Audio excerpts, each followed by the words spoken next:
इस तरह से समझते हैं। इस पानी में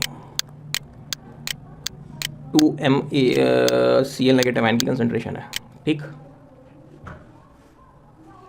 और किसी ने हमें बताया KSP ऑफ AgCl जो होता है ना, ये सब गलत वैल्यूज़ हैं, समझाने कंसेप्ट समझाने के लिए दी जा रही हैं। किसी ने समझाया KSP AgCl का जो होता है वो 16 होता है, ठीक।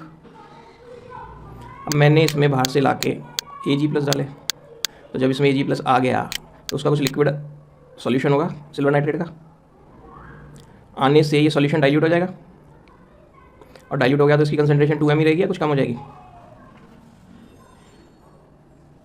जब डाइल्यूट हो गया ना, भले ही वो सॉल्यूशन Ag+ का था लेकिन पानी तो उसमें भी था, जब वो पानी इसमें आया तो इसका वॉल्यूम बढ़ गया, और ये वॉल्यूम बढ़ गया तो क्लोराइड आयन की कंसंट्रेशन कम हो जाएगी या नहीं।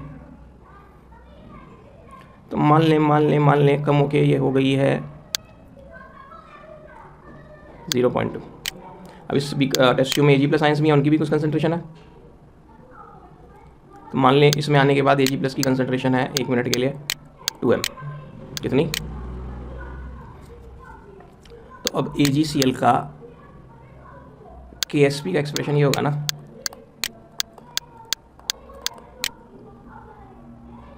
क्योंकि AgCl जब टूटता है तो एक ही Ag+ देता है और एक ही Cl नेगेटिव देता है। तो Ag+ का पार भी 1 होगी और Cl नेगेटिव की पार भी 1 होगी। अब Ag+ की जगह क्या लिखें, 0.2। क्या यही एक्सप्रेशन QSP का भी होगा, बोलो। तो Ag+ की जगह 0.2 और Cl नेगेटिव की जगह, सॉरी मैं उल्टा बोल गया हूँ ना, Ag+ की जगह 2 और Cl नेगेटिव की जगह 0.2 सॉल्व करके क्या आया। क्या QSP की वैल्यू कम है KSP से। अगर KSP वाली वैल्यू होती तो इक्विलिब्रियम होता ना, और इक्विलिब्रियम पर थोड़े से ये होते और ये दोनों सब चीज़ होती इक्विलिब्रियम पे। और अभी तो QSP की वैल्यू इक्विलिब्रियम से कम है। अभी तो मैं अपने घर से लाके इसमें और AgCl भी डाल दूँ तो इक्विलिब्रियम किधर जाता रहेगा, वो भी खुलता रहेगा, है कि नहीं। तो मैं अगर अपनी जेब से लाके और AgCl भी डाल लूँ तो वो भी डिजॉल्व हो जाएगा। तो इसका मतलब वहाँ प्रेसिपिटेशन नहीं हुई। अब हमने दूसरा सॉल्यूशन बनाया, उस दूसरे सॉल्यूशन में मान लेते हैं क्लोराइड आयन कंसंट्रेशन Ag+ मिलाने के बाद 5 और Ag+ कंसंट्रेशन सॉल्यूशन में मिलाने के बाद 6। अब क्या होगा QSP का एक्सप्रेशन, वैल्यूज़ Ag+ की जगह 6 और Cl नेगेटिव की जगह 5, 6 5 30। QSP की वैल्यू ज़्यादा आ गई किससे, तो इसका मतलब इक्विलिब्रियम पीछे जाएगा, मतलब AgCl वहाँ सॉलिड बन के नीचे सेटल होगा, प्रेसिपिटेट बनेंगे। तो अब समझ गए प्रेसिपिटेट कब बनते हैं,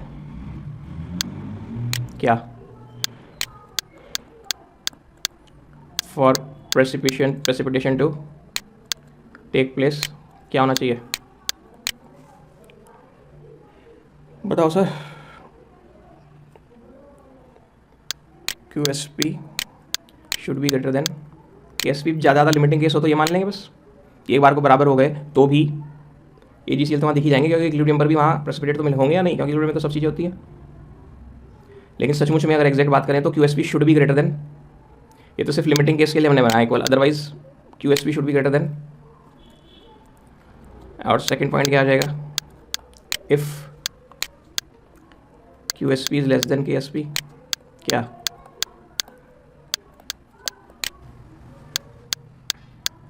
PBS नाम सुना,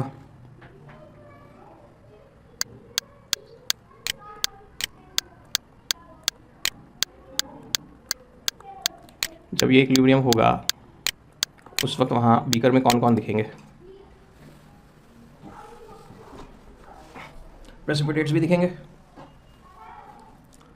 अब इक्विलिब्रियम पर K की वैल्यू जो होगी वो KSP कहलाती है। इस केस में जब ये सॉलिड हो, प्रेसिपिटेट हो, अनडिजॉल्व हो, उसकी वैल्यू इतनी बड़ी होती नहीं है। मैं तो अपनी सिर्फ कहानी बनाने के लिए बोल रहा हूँ। मान लीजिए इसकी KSP 7 होती है, ठीक। अब मेरे पास ये एक बीकर था जिसमें Pb2+ आयंस तैर रहे थे, ये दूसरा बीकर था जिसमें सल्फाइड आयंस तैर रहे थे। इनकी कुछ कंसंट्रेशंस होंगी या नहीं,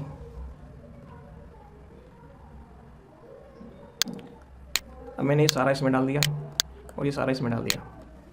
तो इसमें आने के बाद लेड की कंसंट्रेशन वही रहेगी या बदल जाएगी? शुरू हो जाएगी वर्ड क्यों लगाया सर हमने? एक ने कहा बदल जाएगी, एक ने कहा शुरू हो जाएगी। तो शुरू हो जाएगी का क्या मतलब है? हमने कहा अभी रिएक्शन नहीं हुआ उससे पहले, मान लो रिएक्शन नहीं हुआ तब तक वही रहेगी। आपके पास ये शुगर सॉल्यूशन है, ठीक, इसकी कंसंट्रेशन 2m है और ये 100 ml है, और ये आपके पास सॉल्ट सॉल्यूशन है नमक का, इसकी कंसंट्रेशन 3m है और ये 200 ml है, ठीक। क्या आप एक नया वेसल लेके सारा उसमें और ये सारा उसमें उड़ेल सकते हो? इसमें आने के बाद ये शिकंजी बनने की तैयारी हो गई कि शिकंजी में यूजुअली चीनी नमक दोनों मिलाए जाते हैं, बाद में कुछ नींबू भी नहीं छोड़ देते।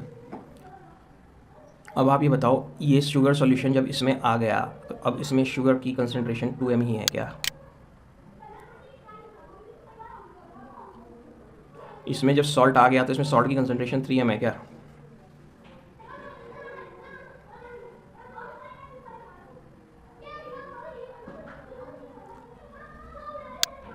क्या हो गया सर आप लोगों को? Sugar solution M1V1 is equal to M2V2 formula क्या कब लगता था? इस 100 ml सॉल्यूशन ने यहाँ आने के बाद कितना ml हो गया? और चीनी बढ़ गई या घट गई? मैंने चीनी पूछा है, बढ़ गई या घट गई? चीनी तो नहीं है, तो मिठास इसमें आके बढ़ गई या घट गई? घट गई ना, क्योंकि इधर से पानी आ गया और मिठास कम हो गई, चेंज हो गई, तो इसका मतलब मोलारिटी चेंज हो गई, कंसंट्रेशन चेंज हो गई। फिर मोलारिटी थी 2, वॉल्यूम था 100 ml, जब इसमें आ गया तो मोलारिटी कितनी हो गई? ये जी पता नहीं, वॉल्यूम कितना हो गया? 400, 300, तो M2 क्या हो गई? पहले 2 थी, अब 2/3 रह गई। अब इसे मान लो ये शुगर नहीं था, ये Pb2+ था, ठीक है क्या? ये सॉल्ट नहीं है, क्लोराइड था। क्लोराइड की कंसंट्रेशन कितनी होगी? फिर से M1V1 is equal to M2V2। Pb वाला सॉल्यूशन मिलने से पहले मोलारिटी 3 थी और वॉल्यूम 200 था। अब मोलारिटी कितनी हो गई पता नहीं, वॉल्यूम कितना हो गया? 300। क्या आया सॉल्व करके M2 की वैल्यू?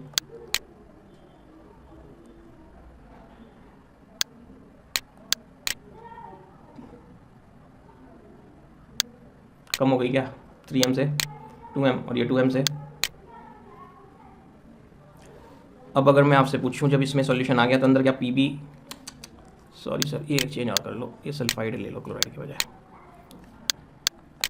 ये भी कौन हो गया? कोई दिक्कत नहीं ना इस बात में, तो कैलकुलेशन तो चेंज नहीं होगी इस बात से। अब Pbs के Ksp का एक्सप्रेशन ये होगा क्या?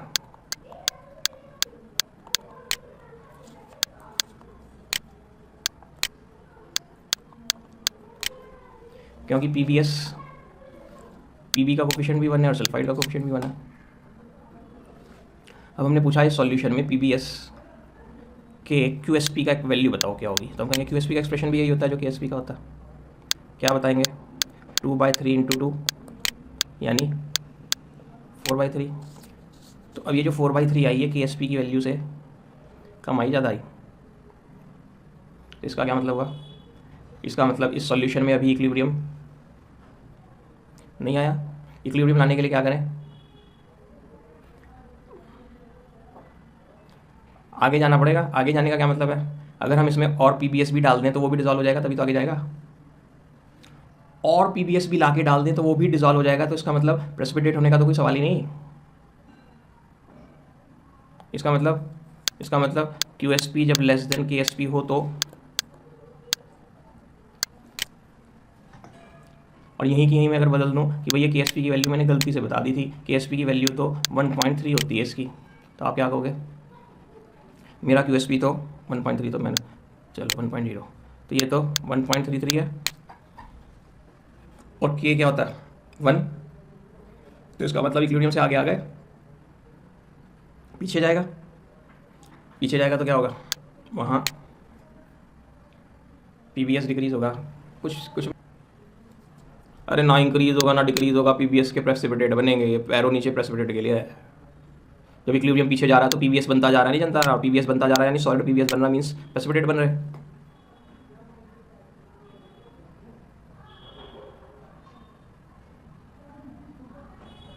तो कब बने प्रेसिपिटेट? अगर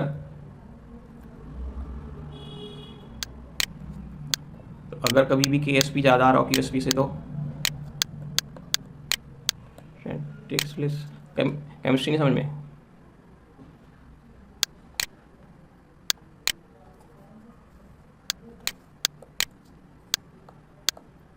बोलो समझ आ गया?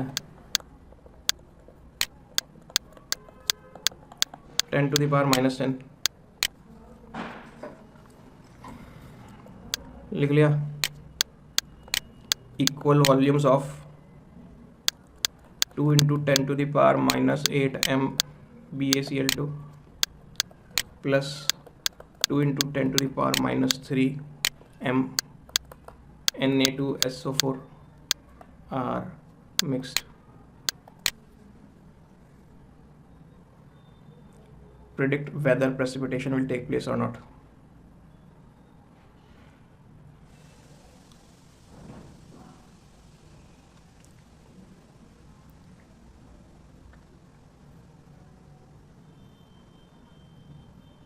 लिख लिया?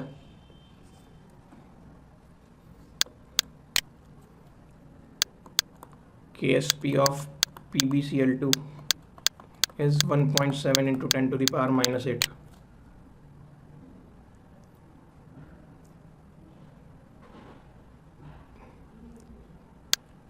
0.01 mole of lead nitrate plus 0.01 mole of KCl plus water. कितना कर दिया? प्लीज सही आ गया हो, थ्योरी का पेपर है, मार्क्स नहीं मिलेंगे। PSO4 के QSP का expression Ba2 plus into SO4 2 negative होगा। अब इस बेरियम क्लोराइड के सॉल्यूशन में से तो बेरियम आयंस आएंगे। एक बेरियम क्लोराइड में एक ही बेरियम होता है, एक बेरियम क्लोराइड में एक बेरियम होता है, तो जितने बेरियम क्लोराइड की मोलैरिटी है वही बेरियम आयंस की भी रहेगी। बोलो, एक सोडियम सल्फेट में एक ही सल्फेट है क्या? तो सोडियम सल्फेट की जो मोलैरिटी है वही सल्फेट की भी रहेगी या नहीं? तो अब इस बेरियम आयन की जगह क्या लिखूं? 2 × 10⁻⁻8 और सल्फेट की जगह बोलो हाँ या नहीं? तो अगर यस सर बोल रहे हो तो गलत करा है, ये सही है। अब किसी पे जवाब है, किसी ने किया हो?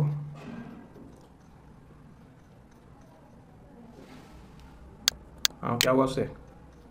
मान लो ये 1 लीटर था, मान लो मर्जी आपकी जितना चाहे मान लो, उसी से हो जाएगा। मान लो ये 1 लीटर था तो ये भी 1 लीटर था। तो जब आपने इस वेसल में इसको डाला और उसी में इसको डाल दिया तो कितना हो गया वो? 2 लीटर। तो पहले 1 लीटर था, अब 2 लीटर हो गया, तो कंसंट्रेशन आधी नहीं हो जाएगी? ये तो डायरेक्ट करने वालों के लिए। और जो बिल्कुल लाइन से चलना चाह रहे हो तो देखो, M1V1 = M2V2। M1 कितना था? हम BaCl2 पे लगा रहे हैं इसको। M1 कितना था? 2 × 10⁻⁻8। V1 कितना था? मान लो 1 लीटर। अभी आपको मैं 100 लीटर से करके दिखाऊँ, 100 से भी करके दिखा दूंगा। M2 कितना था इसमें आने के बाद? पता नहीं जी। वॉल्यूम कितना हो गया इसमें आने के बाद? 2 लीटर। अब बताओ M2 की वैल्यू दिस अपॉन 2 आ गई या नहीं? अब कोई स्टूडेंट मेरे से कह सकता है आपने 1 लीटर क्यों लिया? उसने तो इक्वल बोला था, क्या पता कितना हो। तो मैंने कहा चलो 100 ले लो। तो ये कितना? ये भी 100 लीटर। ये कितना हो जाएगा? अभी भी अपॉन 2 आएगा या नहीं? एक दूसरा बोला नहीं मैं तो V लूँगा, भाई तो V ले ले। तो यहाँ क्या लिखेगा वो? 2V। VA और VA मिला के 2V नहीं होगा, तो भी यही नहीं आएगा। और जब आप Na2SO4 पे लगाओगे तो M1 की जगह क्या लिखोगे? 2 × 10⁻³ वॉल्यूम्स का कितना लेना? बोलो 1 लिखूँ, 100 लिखूँ, V लिखूँ? इसका 1 M2 मुझे निकालना है। V2 कितना हो गया होगा इसका? V2 जब ये इसमें आ गया तो 2 लीटर नहीं हो गया मिला के। तो M2 की वैल्यू क्या हो गई?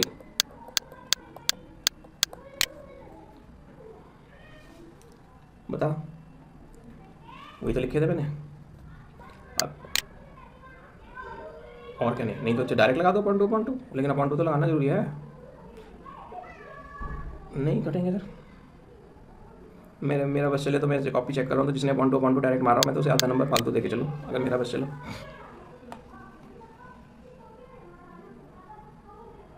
और जो यहाँ 2 नहीं लिखे उसे 0 दूँ फिर मैं, ये भी है मेरा। हो गया।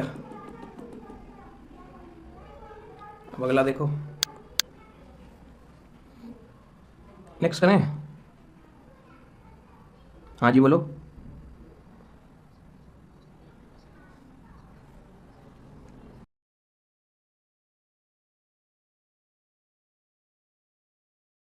टेन की पावर -11 10 की पावर -10 से बड़ा है छोटा है?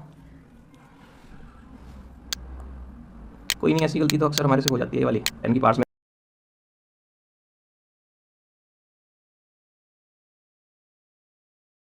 हाँ जी बोलो, QSP का एक्सप्रेशन क्या है? सिर्फ QSP का एक्सप्रेशन पूछना है और कुछ नहीं। गुड, वेरी गुड, ठीक है, सबको क्लियर? अब Pb2 प्लस की जगह कंसेंट्रेशन क्या रखें? 0.01। ये भी कोई बात नहीं, 3 लोग हैं इसलिए आपने 3 कर दिया। ये बीकर है, इसमें 0.01 किसके डाले मोल? PbNO3 के। PbNO3 होल ट्वाइस होगा सही मायने में, Pb+2 चार्ज होता। तो Pb के कितने मोल्स आएंगे इसमें, Pb आयन के?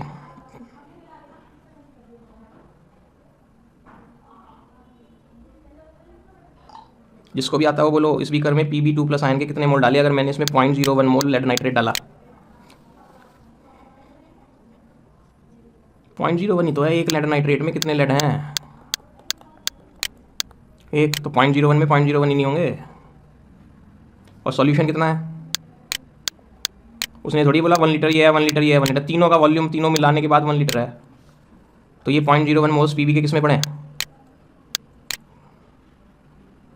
अब मैंने KCl कितना डाला इसमें?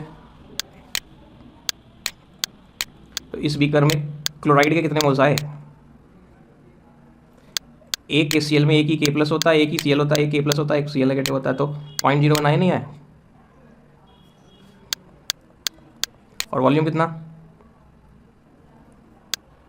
और वो स्क्वायर ये वाला। घबराया मत करो, नहीं आ रहा हो तो बोला करो। इसे सॉल्व करके 10 की पावर -6 आएगा क्या? और QSP कितना गिवन है? KSP कितना गिवन है? इससे छोटा है बड़ा है? तो KSP is less than QSP बड़ा है। देयरफॉर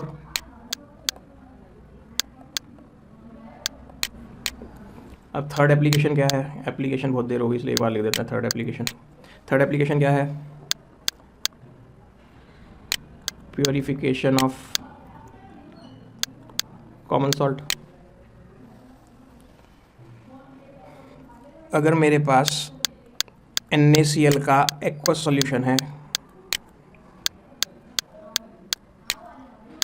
लगभग सैचुरेटेड है, ठीक, और उसी सॉल्यूशन में और सॉल्ट्स भी घुले हुए हैं, मुझे उनमें से सिर्फ किसे निकालना है? NaCl को टाटा की नमक की थैली बना के बेचनी है फिर उसकी। तो मैं इसमें HCl पास कर दूँ, HCl गैस पास करूँगा, वहाँ पानी तो है ही वो सॉल्यूशन जो है, तो पास करने से ये पूरा टूटेगा। HCl तो स्ट्रॉन्ग इलेक्ट्रोलाइट है। तो उस बीकर में क्लोराइड आयन की कंसंट्रेशन बढ़ जाएगी क्या? Common ion effect. और इक्विलिब्रियम किधर भागेगा?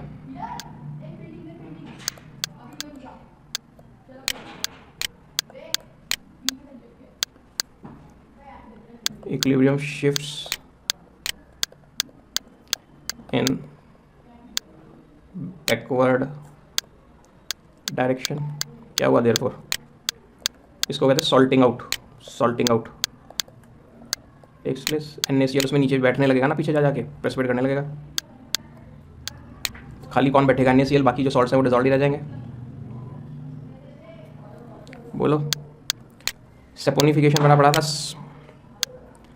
सेपोनिफिकेशन रिएक्शन पढ़ी थी 9th 10th 10th 11th में, कभी 10th में। तो सोप बनाते वक्त प्रेसपिरेशन ऑफ सोप में खूब सारा नमक डालते थे, क्या किसी ने पढ़ा हो?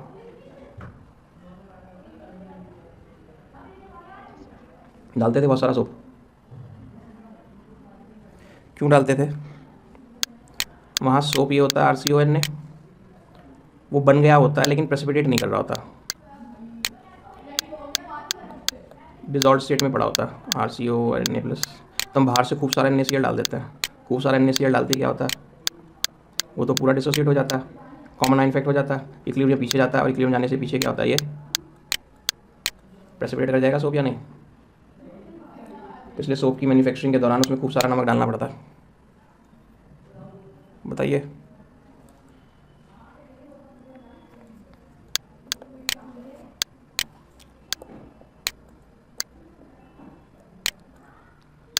क्वालिटेटिव एनालिसिस, मान लेते हैं इक्विलिब्रियम पर ये 4 हैं, ये 4 हैं और ये 2 हैं, ठीक। तो इक्विलिब्रियम कांस्टेंट की वैल्यू 4 × 4/2 है, यानी कितनी है, 8। अब मान लीजिए 3 Cl नेगेटिव यहाँ से आ गए, तो क्या हो गया, 4 × 7/2, ये क्या बन गया, 14। ये क्या हो गया, क्यूब। अब ये 8 बनने की इच्छा में किधर जाएगा, पीछे।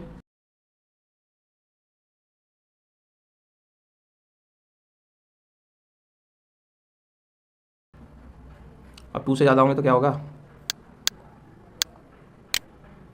2 तो वो थे ना जो डिजॉल्व थे लगभग, इक्विलिब्रियम तो तभी होगा मामूली से पड़े होंगे ना के बराबर। और जब 2 से ज़्यादा होने शुरू हो जाएंगे तो और ज़्यादा बैठने लगेंगे नीचे, या नहीं। अंदाजा हो गया मैं क्या कह रहा हूँ, क्योंकि जब 2 थे तो 2 अनडिजॉल्व थे या डिजॉल्व थे, अनडिजॉल्व थे। और अब अनडिजॉल्व 2 से ज़्यादा होने शुरू हो गए, तो ज़्यादा डिजॉल्व होने शुरू हो गए, तो क्या कहेंगे, और खूब सारे पेप्टाइड बनने शुरू हो गए।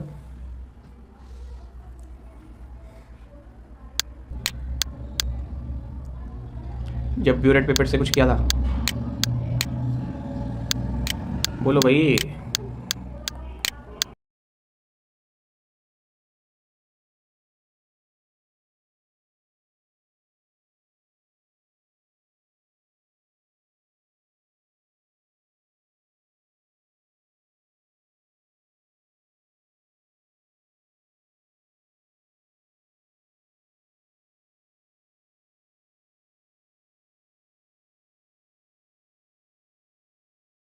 नॉर्मेलिटी मोलारिटी क्वांटिटी की बात हुई ना। और कल जो आपको सॉल्ट का पैकेट दिया गया था और कहा गया था इस सॉल्ट के पैकेट पे बताओ कितने एसिड रेडिकल कितने बेसिक रेडिकल।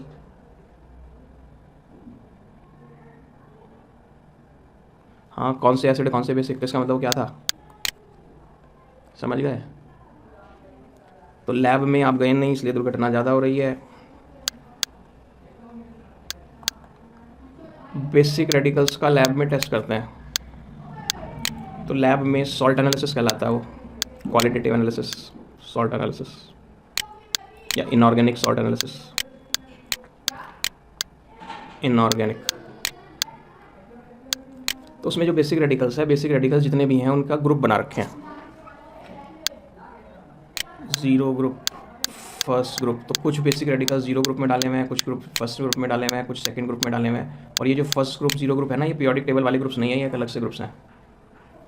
समझ आ रहा है मैं क्या कह रहा हूँ। मेरे पास कुछ, जैसे मेरे से बोला कि भाई एक अमोनियम नाम का बेसिक रेडिकल है, तो हमने कहा अमोनियम नाम के बेसिक रेडिकल को आप जो है ना 0 ग्रुप में डाल दो। क्यों डाल दो वो भी समझेंगे। एक लेड नाम का बेसिक रेडिकल है, भाई उसे आप फर्स्ट ग्रुप में डाल दो। समझ आ रहा है। अरे हमारे पास तुम्हें आदतें बिगड़ गई हैं, राम श्याम घनश्याम धनश्याम 4 लोग हैं। ये वाला कालू राम है, ये वाला भी कालू राम है, ये वाला गुरु राम है, ये वाला गुरु राम है। भाई 2 ग्रुप बना दो, एक कालू ग्रुप एक गुरु ग्रुप। तो इसमें किसे डाल दो, राम को और घनश्याम को। गुरु ग्रुप में किसे डाल दो, श्याम को और घनश्याम को। तो इतना ही तो कह रहा हूँ मैं, कई सारे बेसिक रेडिकल्स हैं, कई सारे ग्रुप्स बना दिए, कुछ को किसी में डाल दिया, कुछ को किसी में डाल दिया, कुछ को किसी में डाल दिया, ग्रुप बन गए। ये ग्रुप से कंफ्यूज मत होना, ये पीरियोडिक टेबल वाले ग्रुप्स नहीं है। क्वालिटी तो ये है कि तू अमोनियम आयन है, तू लेड आयन है, ये बताना था। क्वालिटी तो हम कौन सा बेसिक रेडिकल है वो यही था, तू अमोनियम है, तू लेड है, तू जिंक है, तू कॉपर है। हाँ जी, वो सब एक ही टेस्ट से पता चल जाएंगे, उन सब का एक कॉमन ग्रुप रिएजेंट होगा, एक टेस्ट से ही उनका पता चल जाएगा भाई तुम इस ग्रुप के लोग हो। नहीं समझ में आया?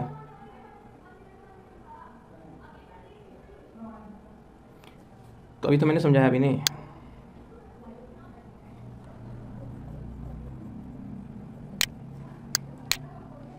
हमारे कोर्स में जीरो ग्रुप में लैब के सिर्फ अमोनियम आयन है। अमोनियम आयन का टेस्ट ऐसे कराते हैं, वो जो आपको सॉल्ट दी गई है उस सॉल्ट के अंदर एक्वस NaOH डालते हैं, ठीक है। तो एक्वस NaOH डालने से वहाँ पर NH3 गैस और थोड़ा हीट वीट कर देते हैं, रिलीज़ होती है। तो पहले तो अमोनिया की स्मेल विशेष होती है, सूंघ रखी हुई एक बार तो पता चल जाता है तो अमोनिया की स्मेल आ रही है। दूसरा, उस टेस्ट ट्यूब में से अमोनिया गैस निकल रही होती है जिसमें सॉल्ट और NaOH डाला था, उसके मुंह पर एक ग्लास रॉड लेके आते हैं डिप्ड इन HCl, समझ रहे हो।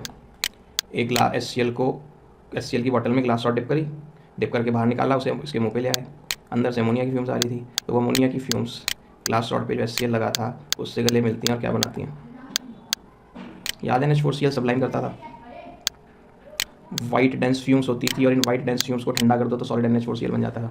तो जैसे इसके मुंह पे NH4Cl लाते हैं, वाइट कलर में दिखा नहीं सकता, यहाँ पर वाइट डेंस फ्यूम्स बनती हैं और ये प्रूव कर देता है कि सॉल्ट में बेसिक रेडिकल है। तो इसका इस आर्टिकल से, इस चैप्टर से कुछ लेना देना नहीं है, इसमें ionic product, soluble product, common ion effect का कोई फंडा नहीं लगा है, ठीक है। इसमें एक नेस्लर्स रिएजेंट बना लैब में रखा होता है, नेस्लर्स रिएजेंट का टेस्ट भी होता है, ज़्यादातर स्कूल वाले नेस्लर्स रिएजेंट का टेस्ट कराने लगे हैं। अब फर्स्ट ग्रुप से मेरी इस चैप्टर की रिलेवेंस शुरू होती है, तो मैंने ऐसे फ्री में गिफ्ट दे दिया साथ में। फर्स्ट ग्रुप का ग्रुप रिएजेंट 99.9% है कि वाइवा हुआ 11th का चाहे 12th का सॉल्ट एनालिसिस के ऊपर। तो जो मैं आज बताने जा रहा हूँ इसे आपको प्रैक्टिकल एग्जाम वाले दिन पढ़ के जाने ही जाना होता है, चाहे 11th का देने जा रहे हो चाहे 12th का। 12th में ये सब कुछ नहीं पढ़ाया जाता, बस सीधा वाइवा में पूछा जाता।